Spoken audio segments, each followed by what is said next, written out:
चलिए तो आज हम स्टार्ट करते हैं हमारे सिविक्स का chapter 1। What is democracy, why democracy, democracy क्या है और क्यों है, ये हम इस चैप्टर में जानेंगे। तो सबसे पहले हम ओवरव्यू देखेंगे चैप्टर का कि what is democracy, what are its feature.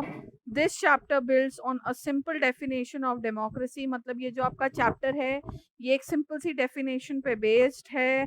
Step by step we work out the meaning of terms involved in this definition। अब हम धीरे धीरे इस चैप्टर में जो भी टर्म्स यूज हुई हैं उन सब चीजों के साथ इस चैप्टर को समझेंगे। The aim here is to understand clearly the bare minimum feature of a democracy,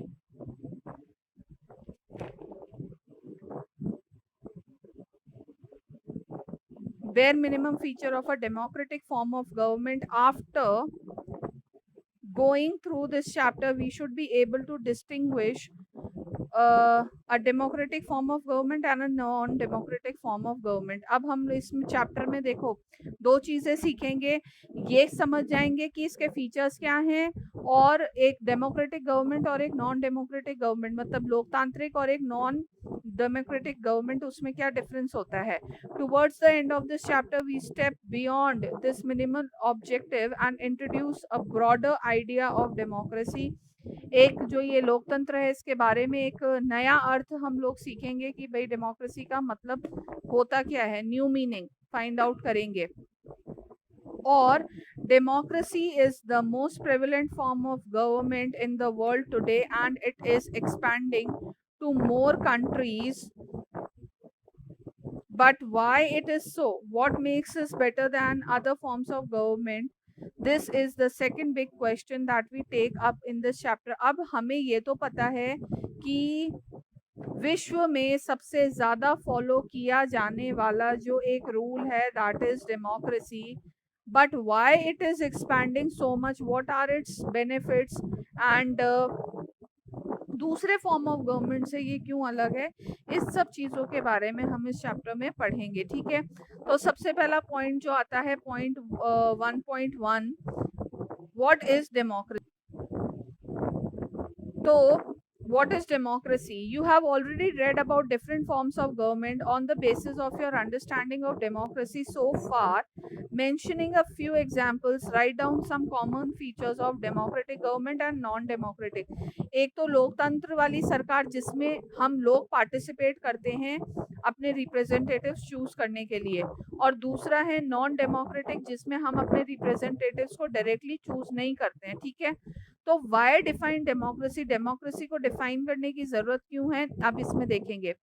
before we proceed further let us first take note of an objection by Mary. अब एक मैरी है जिसने एक ऑब्जेक्शन पुट अप किया था, वो क्या था, she does not like this way of defining democracy and wants to ask some basic questions. अब क्वेश्चंस वो पुट अप कर रही है इसके संदर्भ में क्या है, her teacher Matilda Lindo respond to her question as other classmates join the discussion।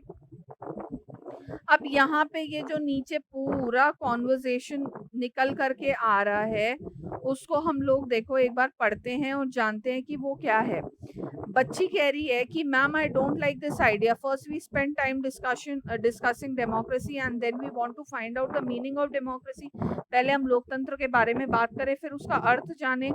I mean logically shouldn't we have approached it in the other way round, shouldn't the meaning have come first and then the example, मतलब पहले अर्थ आना चाहिए और फिर उसका example आना चाहिए। तो मैडम कह रही है I can see your point, मैं तुम्हारा पॉइंट देख सकती हूँ, but that is not how we reason in everyday life. हम हमारे दैनिक जीवन में ये कारण देकर के आगे नहीं चलते हैं। We use word like pain, rain और love. Do we wait to have definition of these word before we use them, क्या हम इनकी डेफिनेशन जानते हैं इनको यूज करने से पहले। अब मैं ये पेंसिल यूज कर रही हूँ, मुझे पता है कि ये लिखने के काम आती है, अंडरलाइन करने के काम आती है, और पर मैं क्या पहले इसको डिफाइन करूंगी फिर इसको इस्तेमाल करूंगी, नहीं। तो हमें जिन चीजों के बारे में पता है हम उनको डिफाइन क्यों करेंगे। तो जो चीजें हमारे लिए नई हैं हम पहले उनका अर्थ जानेंगे फिर उसका यूज करेंगे. तो come to think of it, do we have clear definition of these words?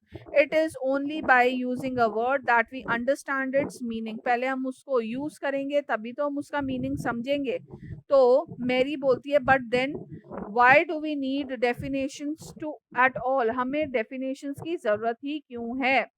So we need a definition only when we come across a difficulty in the use of word. We need a definition of rain only when we wish to distinguish it from say drizzle or cloud burst. अब हमें बारिश का मतलब तो पता है, पर जब एक झिरमिर झिरमिर होता है, मतलब एक ड्रिजल करना हुआ या बादल फटना हुआ, तब हम लोगों को इनके अर्थ अलग अलग बताने पड़ते हैं, है ना?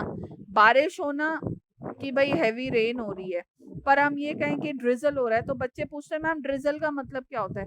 यही अगर उन्हें हिंदी में बताओ कि ना एक रिमझिम रिमझिम बारिश हो रही है, तो वो समझ जाएंगे कि मध्यम मध्यम बारिश हो रही है ना? तो we need a clear definition only because people use it different purposes. अब लोग क्या करते हैं कि डेफिनेशंस को अलग अलग पर्पसेस के लिए. चलो बेटा आगे चले.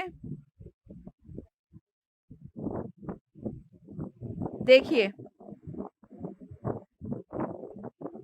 तो purpose because very different kind of government call themselves democracy. अब देखो, कई सारी सरकारें होती हैं जो अपने आप को कहती है कि नहीं we are a democratic form of government, but we can say it only when the people have chosen it. Okay, नहीं तो हम उसको नहीं कह सकते कि भाई ये डेमोक्रेटिक फॉर्म ऑफ गवर्नमेंट है.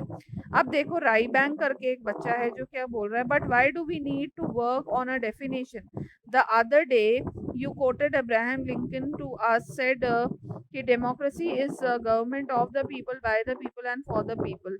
We in Meghalaya always ruled ourselves. अब मेघालय में भी लोग अपने आप को रूल करते हैं स्वयं.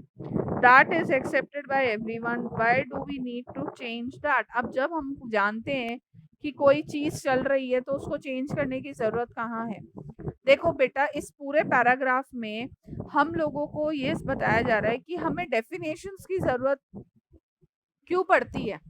अगर हम लोग किसी चीज के बारे में जानते हैं, अगर हमें किसी चीज का ज्ञान है, तो उसको डिफाइन करने की जरूरत कहाँ पड़ रही है? पर अगर हम लोग अनजान है, हमें अर्थ पता नहीं है और उसका डीप डाउन हमें मीनिंग जानना है, तो हम लोगों को उसके उस विषय के मत में जो लोगों ने राय दी है वो देख करके ही तो हम आगे बता पाएंगे.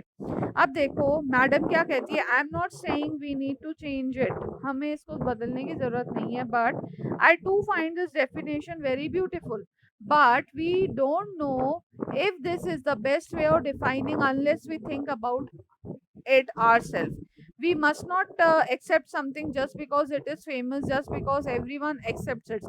हमें किसी चीज को सिर्फ और सिर्फ इसलिए नहीं अपना लेना चाहिए कि नहीं वो सबने उसको मान रखा है और वो चलन में है.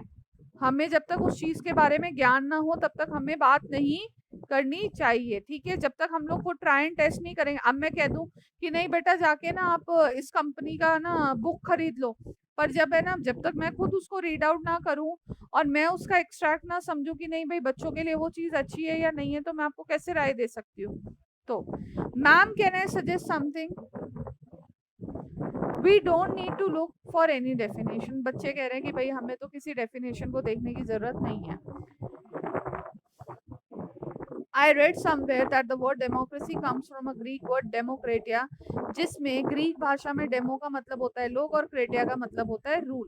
So democracy ruled by the people. This is the correct meaning. Where is the need to debate? अब जहाँ पे मैं, अब वो बच्चा कह रहा है कि मैंने पढ़ा है कि ये ग्रीक भाषा का शब्द है जिसमें डेमो का मतलब होता है लोग और क्रेटिया का मतलब होता है रूल, तो लोगों का शासन. तो फिर अब हमें बहस करने की जरूरत कहाँ पड़ रही है? मैडम कह रही है कि that is also very helpful way of thinking about this matter. अब इस चीज को सोचने के लिए ये भी सही है. I would just say that this does not always work. A word does not remain tied to its origin. मतलब एक शब्द अपने खूंटे से कभी बंधा नहीं रहता है. Just think of computers. Originally, they were used for computing, that is to say, calculating very difficult mathematical sums. These were very powerful calculator, but nowadays a few people use computers for computing sum.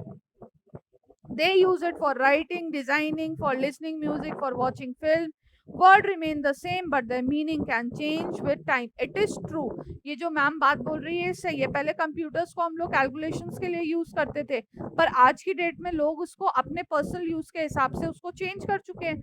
तो एक शब्द को हमने पहले तो किस रूप में जाना और अब हम किस रूप में जान रहे हैं. तो in that case it is not very useful to look at the origins of the word. अब मेरी कह रही है ma'am, so basically what are you saying is that there no shortcut or thinking about the matter ourselves. We have to think about its meaning and evolve a definition. Madam कह रही है you got me right, let's get on with it now. अब हम इसके साथ शुरुआत करते हैं, जानने की कोशिश करते हैं और डिफाइन करने का प्रयास करते हैं. तो आज के लिए आपके लिए इतना बहुत है. आपको सिंपल डेफिनेशन पढ़नी है, नेक्स्ट पेज पढ़ना है, पेज नंबर 3, और कल मैं इस चैप्टर को कंटिन्यू करूंगी. Thank you.